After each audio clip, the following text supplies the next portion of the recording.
the Fade 5 podcast with Brad Evans and Nate Lundy. I guess that's the voice episode joined by the good son, Nathaniel Lundy. 'Tis indeed another edition of the Fade 5 podcast, and it's a Thursday. Hashtag Tequila Thursday.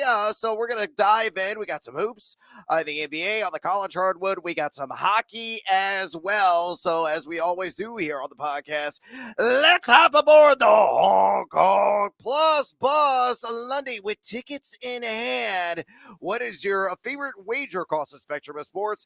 Plus 100 odds or greater, mi amigo. Well, I'll go ahead and throw this one out there at you. On Tuesday morning, might have been late Monday night. I don't know. It's a holiday week. This shit all blends together.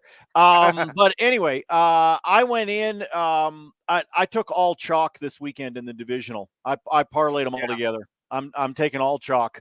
I got creative. I know we'll talk about that on tomorrow's edition as we get into the weekend, but I will say that I went out, created a 4-leg money line parlay, took all chalk across the board. I think this is where Mahomes finally loses in the divisional round because he's got to go on the road and he doesn't have, the friendly confines of the barbecue and the power and light district to keep him company there in Kansas City. So anyway, I throw that out there. But if you're looking for something a little more current, let's go to the ice tonight, shall we? Just two money line players that I really like. Buffalo and Chicago got postponed from yesterday because of the weather in Western New York.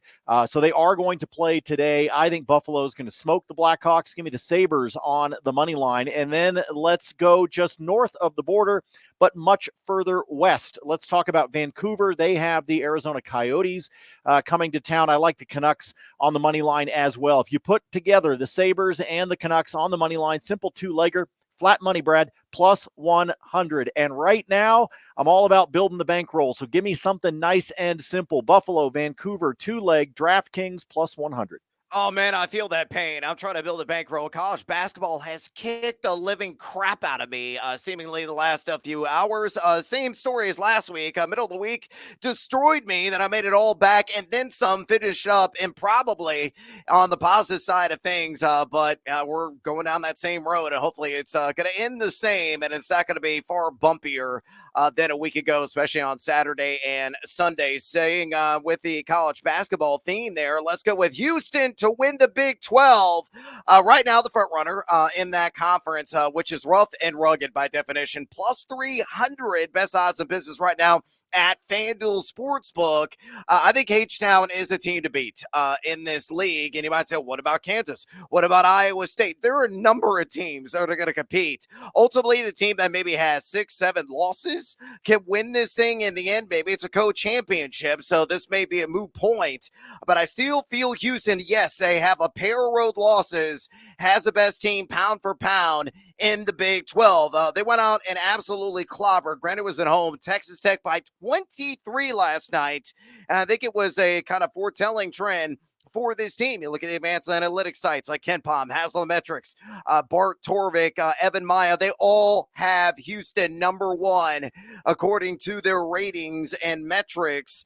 KenPom's got a projected 13-5 in league action. And I think they could even do maybe a little bit better than that. We'll see. The key matches for them: at Kansas on February 3rd, at Cincinnati February 10th, at Baylor February 24th, at Oklahoma against Road Life on March 2nd, and then finishing things off in that conference with a home matchup, which could be for the whole enchilada against the Kansas Jayhawks. That game coming on March 9th. So even if they play like 500 ball over that stretch, I think they're going to really take this division outright. This is the number one ranked in terms of effective field goal percentage defense in the country. They're number one as well in turnover percentage defense. The limit opponents are just 40% inside the arc, 28.4% outside of it.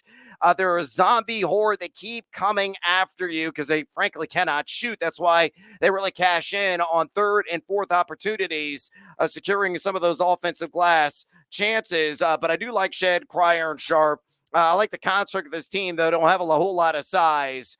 But still, if they're even average offensively, Houston wins the Big 12 outright, I believe, in the regular season. With those bets on the board, let's get after it with another edition of the Fade 5. Number 5.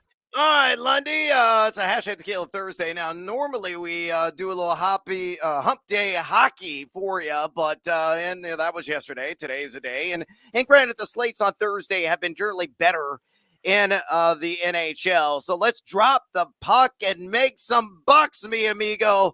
Ooh, you got a little SGP working at Plus Money, don't you? Give me the deets. Yes, and then I get to make you small on the screen. Look at you, you're little tiny guy over there. You're a little bald head. You're so cute over there on the screen for those of you that are watching on YouTube. And if you are, make sure you give us the thumbs up on all of that. Let's go to what I think is arguably the game of the night. That is the Colorado Avalanche on the road. They are at the Garden taking on the Boston Bruins.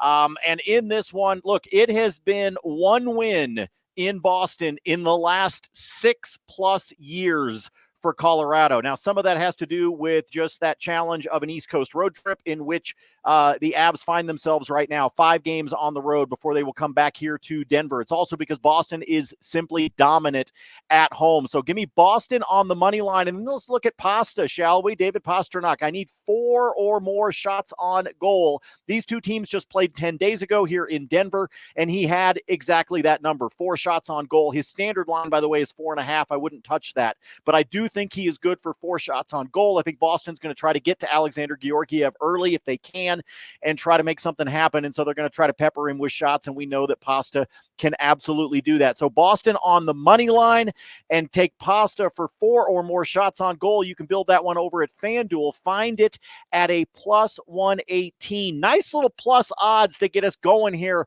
on a Thursday on the ice. I got more picks for you on the ice coming up.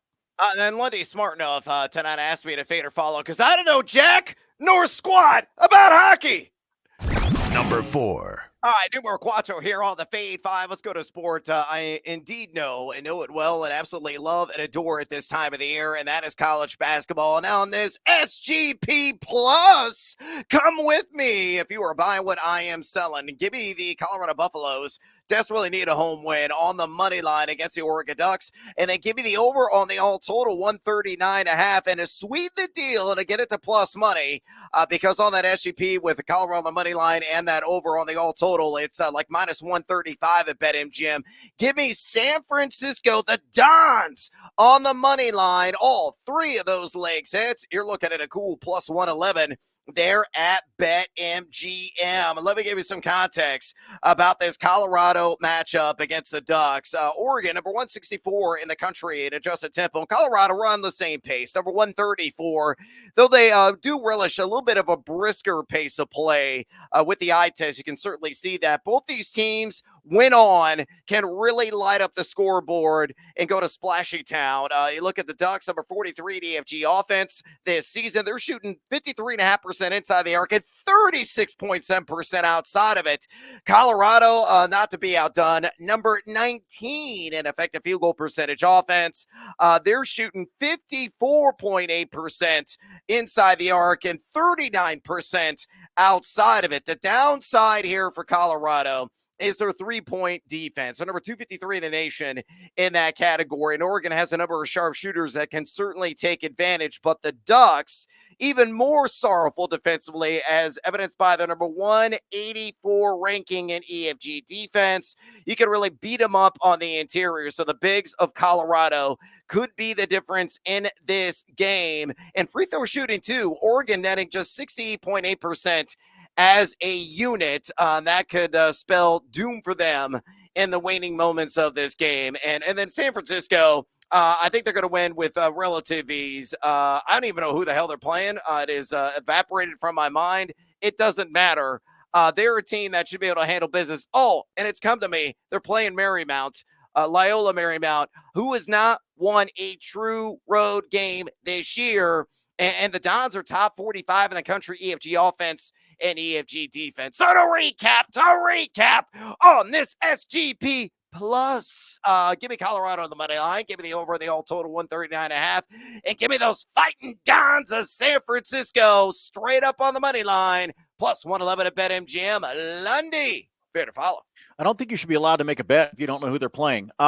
We got San Francisco money line. Okay, fine. We'll throw that one to the side. I like the Colorado because Tad Boyle and company do desperately need a win in Boulder. They need to pick up some victories here to be able to keep pace with where things are in the conference this season. So we're going to look for some early scoring. We're going to hope for that on the 139.5 for sure. But again, Colorado, not quite desperation mode because we're sitting here in mid-January, but damn it, they need to pick up a victory just north of where I'm sitting right now. And hey, they get to beat the Ducks, which is a bonus for me. Triple and buffs. And again, reminder, I do know who the Dons are playing. It's Loyola Marymount. Number 3. All right, numero trays here on the Fade 5 countdown. A little bias being baked in here. I got the gear emblazoned on my chest is the ILL. Yeah, my Fighting Illini on the road. Taking on the Michigan Wolverines, who will have Doug McDaniel in uniform. Again, his suspension is 6 games, but only for road contests. Again, I need somebody to explain that one to me. It makes no sense whatsoever.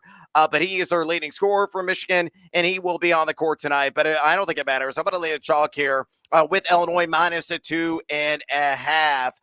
Now, mind you, Illinois lick at their wounds coming off a really inexplicable loss at home, and it's right now a quadrant 3 defeat at the hands of the Maryland Terrapins, who really had Illinois' number. They've won 7 of the last 9 games against my Fighting Illini. But different story here for Michigan. A team that's very good offensively are the Wolverines, but defensively, the antithesis of that, evidenced by their number 157 ranking in EFGD, giving a 49.5% inside the arc and close to 34% outside of it. A very good three-point shooting team. They are netting 38.3% from way downtown, but terrible on the glass. Number 216 in college basketball defensive rebounding percentage. Why is that important? Illinois has length, they have athleticism, and they're an outstanding offensive rebounding team. Number 21 in OR percentage, as a matter of fact, on the season.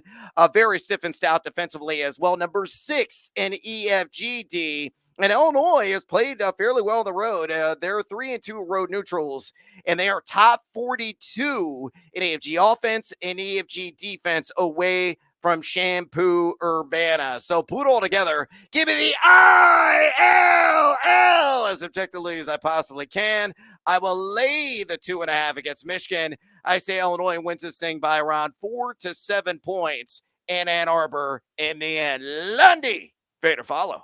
I don't like the idea of laying points on the road in the Big Ten. My man. Anywhere. Right now, that's what's been killing me in anything I've been trying to do in college basketball. So I've gotten to the point where I do not like betting on anybody on the road. I'm not trusting it right now. I don't know if they're not getting their hot breakfast at the Best Western. I don't know what's happening, Brad, but something's happening to these teams on the road. Maybe the waffles are bad. Yogurt hadn't been refrigerated. I don't know. You know what I'm talking about, right? We're talking about the like continental breakfast that's set up there in the lobby of the hotel. Yeah, that's healthy. So I'm not trusting road teams, man. I know they're your Illini, but I'm gonna fade you on this one because I don't trust it. Boys, pound that extra blueberry muffin. You're winning, and you're covering in Ann Arbor. Number 2. All right, numero dos here on the Fade 5 podcast. Let's go with another road warrior potentially, but this one getting a ton of points compared to Illinois. That is South Florida. On the road in Memphis, taking on Penny Hardaway and his Tigers. I'm going to take South Florida plus the 12.5 at a minus 110 juice. They're at BetMGM. You look at USF. This is a team that has won 7 of the last 8 games, and as well, a team that likes a brisker pace. Number 93 to just a tempo. You look at the offensive numbers, not great, Jim. Not great at all. Number 218 EFG offense. They're only shooting 49.3% inside the arc and a measly 33.1% outside of it, but a pretty good defensive team. Number 130 EFGD, limiting opponents to under 49% from 2 and 33% from 3. Now, the downside here with USF is that they're 0-3 in true road matchups. And in those true matchups, number 340 in effective field goal percentage offense. But I think defense will keep them in this game. Memphis has played some questionable competition quite snugly. Look at UTSA. They only won by 6 in overtime. Look at SMU. They beat them by 3. Vanderbilt, who's really dregs the keg in the SEC, they only beat by 2 points this year. Yes, they're better in all the advanced analytics, but turnovers have plagued them at times. As you can see, they have coughed up the rock 17.7% of their possessions, though they are on blemish at home at 8-0. Still, I think 12.5 points, way too many. So I'm not going to ole the Bulls of South Florida. I'm going to ride on their backs and hopefully not get kicked off and gored in the end. I'm backing them plus 12.5 on the road against Memphis. Minus 110 at BetMGM. Lundy, fade or follow. I'm just going to keep fading you because of this. You keep going with road teams. Would you stop it? I know. You can't trust road teams right now in college basketball. It's been burning you, and you know this. I know. You know this. You know this. You tried to grab the hot pan in the oven. It burned you, Brad. And what did you do? You reached with the other hand, thinking, oh, well, maybe it's not so hot over here. Stop it already. I'm fading you twice in a row. Oh, Lundy, but the fries, they look so damn good. Number 1. All right, numero uno on the Thursday edition of the Fade 5 podcast. Hey, it's a home favorite, and I'm going to lay the chalk. We'll see if Lundy actually follows me on this one. Give me Stanford, fighting Cardinal there, minus 2.5, taking on Wazoo, minus 110 at BetMGM. Yes, I know Stanford has 7 losses on the season, but that, surface record I think is a bit deceiving. You look at what they have done this season at home. They were 7-2, but most importantly, they have the 30th best home offense in all of college basketball, according to EFG numbers as tracked by Bart Torvik. Subpar defensively, number 246 in those home matchups defensively in EFGD. But a team that has very good defensive rebounding skills. They're excellent from the arc offensively. They're netting 38.6%, over 40% of their shots actually are coming from along the perimeter. And you look at Wazoo. Yeah, this is a team that's going to try to slow Stanford down. That's their style of play under Kyle Smith. Respectable number 86, EFG offense. And they are top 20 nationally in EFG defense. However, much worse offensively on the road. Still a stellar D on the road, number 30 EFGD, but number 264 in effective field goal percentage offense. So these two teams are really opposites in their overall strengths, and this is where the home court advantage, I think, really comes in and starts to push you one direction only, and that is Stanford minus 2.5. Best line of the biz at BetMGM at tape time. I saw a DraftKings, it was as high as minus 3.5 at tape time. Minus 110 on that juice. Lundy against Wazoo. Fade or follow. This is just like a boring game, right? I mean, it's just bet on it. Make it exciting. Well, then. that's what we're gonna do. I'm gonna follow you because you actually found a home team that I can get behind here. In the soon to be destroyed Pac-12. So even though you found a way to make Stanford and the Cougs interesting. The fact they're going to be hanging out in Palo Alto, I'll take it. They're at home. And I'm all about that when they're at home, because that's the only thing that I feel comfortable with college basketball betting on. The rest of it can just, you can just screw right off. That's all I have to say about that. I'm like, well, home is where the heart is. I'm serious. Road teams have been just kicking me right in the nads. In college basketball. And so I just quit doing it. About a week ago, I was like, forget it. I might be as confident as possible. And if that team is on the road, don't care. And you want to know what? I'll be honest with you. You know what screwed me on that, Brad? The other night against Oklahoma State, I wanted to bet the 401k on KU to cover. And you should have. The spread was only 6.5. And I was like, this is dumb. They're going to win by at least a dozen. And it was but I talked myself out of it because the road teams had been screwing me. And what happened? I'm losing my 401k on other shit instead. Well, don't get kicked in the giblets. Again, I'm glad you followed me on this because it's going to tickle you in all the right places, mi amigo. And guess what? It's bonus time. More pleasurable bets that we're going to place on the board. Lundy, I will give the floor to you. What else you got for me, amigo? I need you to calm down over there with all the sensual talk. Okay. I need you to just stop and leave it alone. Let me roll with you with a few. I told you I'd take you back to the ice, and that's exactly what we are going to do. First and foremost, a couple of boosts that I like out there, depending upon the book that you've got access to in your lovely jurisdiction where you're consuming this podcast or video. Over on DraftKings right now, they have a goal in the first 10 boosted in that contest between Chicago and Buffalo that I was talking about earlier.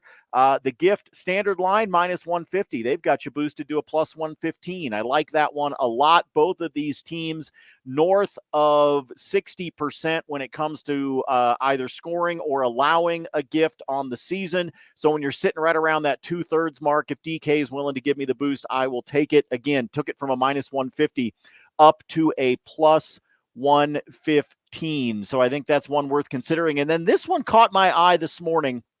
And folks, I'm telling you, don't break the bank on this one because this is going to be a tough one to hit. We're talking about a no gift, but over at Caesars, they packed together 3 games that I was actually looking at for the potential of a no goal in the first 10. That is the aforementioned Colorado Avalanche and Boston Bruins, the Dallas Stars and the Philly Flyers, and then St. Louis is on the road taking on Washington. If you look at all 3 of those to have a no goal in the first 10, Caesars has that boosted for you to +1,000, 10 to 1 odds on that one. Again, do not break the bank on this one. I'm telling you, the one that makes me a little bit nervous is Dallas and Philly. However, the way they have it boosted, I'm taking Colorado and Boston for a no gift just by itself. You can get that at DraftKings at a +124. Boston allows it to happen some of the fewest times in the entire NHL, and in fact, only 47% of the time when they're at home. Colorado's only done it 45% of the time when they're on the road. So you got 2 teams that are sub 50% there. So I like the no gift in that contest again, +124 by itself. But over at Caesars, they've got the Boston game, they've got the Flyers game, and they've got the Caps game all put together, pre-built for you on a boost under the NHL odds at +1,000. I think that's worth sprinkling something on just in case. Going back to that Buffalo-Chicago game, straight bet for you. Give me Tage Thompson for an anytime goal. You can catch that one right around +130. Depends on the book that you're looking at. Over the course of over the course of his career against Chicago, 10 games, 5 total goals there. Plus, Buffalo is at home. Remember, Tage missed some time with an injury. He's now back. One of my favorite guys to watch right now in the NHL. Great young talent, and I think he tallies one against Chicago tonight because, again, I already told you I like Buffalo on the money line. I even like Buffalo in regulation if you're looking for a way to be able to play that one. Couple of points that I like. Let's talk Nazem Kadri of the Calgary Flames. They are at home. Give me Kadri for an anytime point. He's riding a 7-game point streak right now, and over those 7 games, 5 goals, 5 assists. So I like him for a point at home tonight against the Maple Leafs. And then we go back to that Vancouver game. They're hosting Arizona. And if you look over the course of the last 3 times these 2 teams have played, yes, Vancouver has managed to win a lot of the contests if you go back. As a matter of fact, Arizona has not won in Vancouver since before COVID was a thing. But Arizona is managing to score. So with that, let me look at Clayton Keller, who right now is on a 5-game point streak, but he's got 8 points in those 5 games. As a matter of fact, he's got 8 points in the entire month of January, and they've all happened in the last 5 contests. He's got 4 goals and 4 assists there. If you put Kadri together with Keller, each of them for a point on a 2-legger, that is +178 at DK. Might be my favorite bet of the night. And then if you want to get interesting, I can't decide whether I like this one or not, but screw it. It's only money. Philip Deneau of the LA Kings. They're taking on Nashville. Part of the reason that I say I'm a little bit nervous about that is in his career, Philip Deneau against Nashville only has 2 points in 12 games or something like that. But he's hot right now. He's got a point in 6 straight games, 8 of them, as a matter of fact, over the course of those 6 games. And he's just standard juice at a -110 for points, which is unusual to see a guy that's on a point streak sitting at even odds at the minus 110. So I'll play that one by itself. I don't want to parlay it together. There's no reason to when it's at standard juice at a minus 110. Got a great slate of games, by the way, tonight in the NHL, a total of 11 of them being played. I'll have more for you on the spreadsheet. But for now, yield the floor to the gentleman from ILL. All right, let's do a little Team Huevos parlay play action here on the Fade 5 podcast, and I'm going to hop in the sack in the NBA. So on this SGP, really simple three-legger, give me the Kings to win straight up against the visiting Indiana Pacers. Give me Domantas Sabonis to record a triple-double. Yeah, that seems aggressive, but it's completely understandable. And then give me the game over at 237.5. All those three legs hit. You're looking at a cool plus 220 there at BetMGM. Kings and Pacers very similarly ranked in terms of the net efficiency data that the NBA.com tracks. But I think Sacramento's got to take this game. They're at home. Why? Because Indiana's number 26 on the season in adjusted defensive efficiency. They also play at an extraordinary brisk pace, number 2 in overall pace. So that means more opportunities, higher chances for scoring for both squads. That's why I like they were there at 237.5. Now, digging in on Sabonis, he has been like Jokic light, and not even light, like Jokic-like here in the month of January. He's got 5 triple-doubles in his last 9 games. He has got a double-double in 21 straight contests.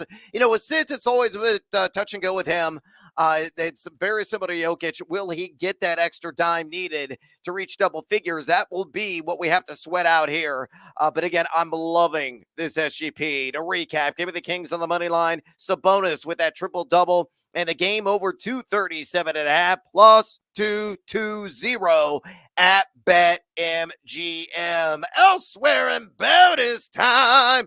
Let's go back to college basketball.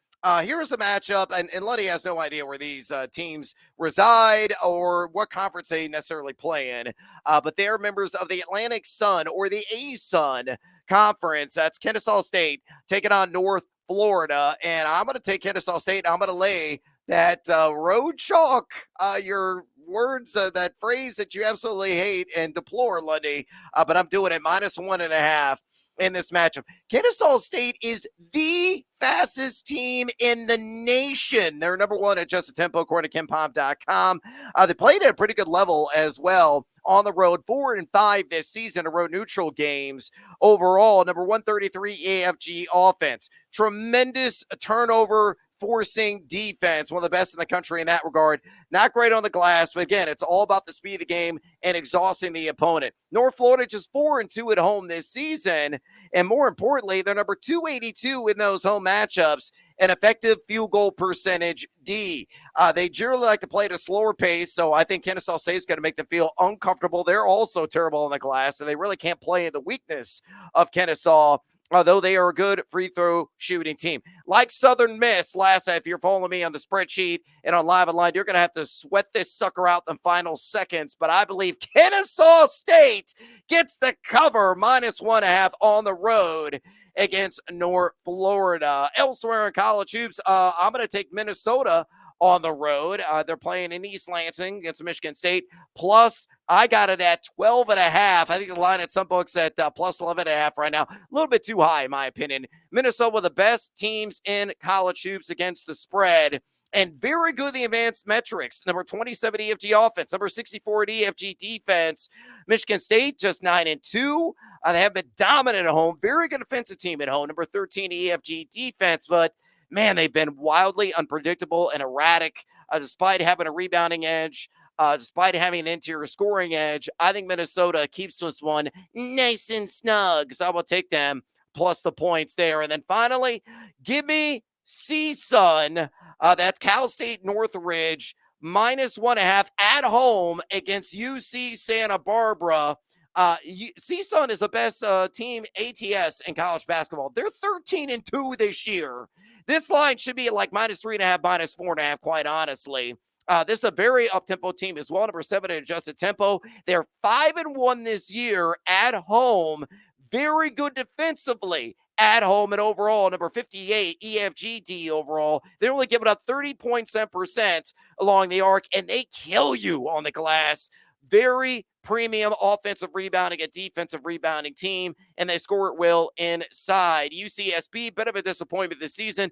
Yeah, they're scoring at a high clip, but defensively, they're good up nearly 50% inside the arc. And again, that is the strength of Northridge, and turnovers problematic for UCSB as well. So I'm going to lay just at 1.5 for season to score the cover there at home against the Gauchos. All right, and we got one last play from one of our loyal viewers and listeners here on the podcast. X marks the spot.